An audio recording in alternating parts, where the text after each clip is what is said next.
Engineer Rashid की जमानत से जुड़ी हुई खबर है, जहां पर पटियाला हाउस कोर्ट में सुनवाई हुई है। वकीलों और एनआईए के बीच जमकर बहस हुई है। एनआईए ने जमानत बेल और कस्टडी पैरोल का विरोध किया है। जमानत पर अब 7 मार्च को कोर्ट का फैसला आएगा।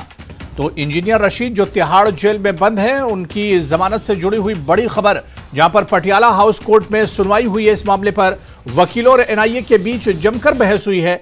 एनआईए ने अंतरिम बेल और कस्टडी पैरोल का विरोध किया है, जबकि इस पूरे मामले पर यानी जमानत पर 7 मार्च को कोर्ट का फैसला आएगा।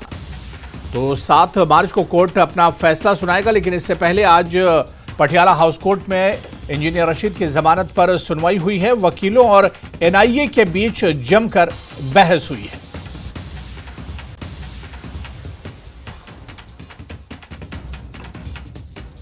तो पटियाला हाउस कोर्ट में सुनवाई हुई और आपको बताते चलें कि इंजीनियर रशीद तिहाड़ जेल में बंद है।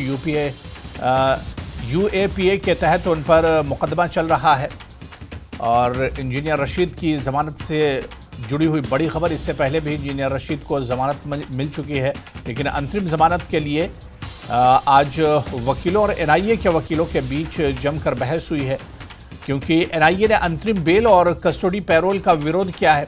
जमानत पर अब 7 मार्च को कोर्ट का फैसला आएगा।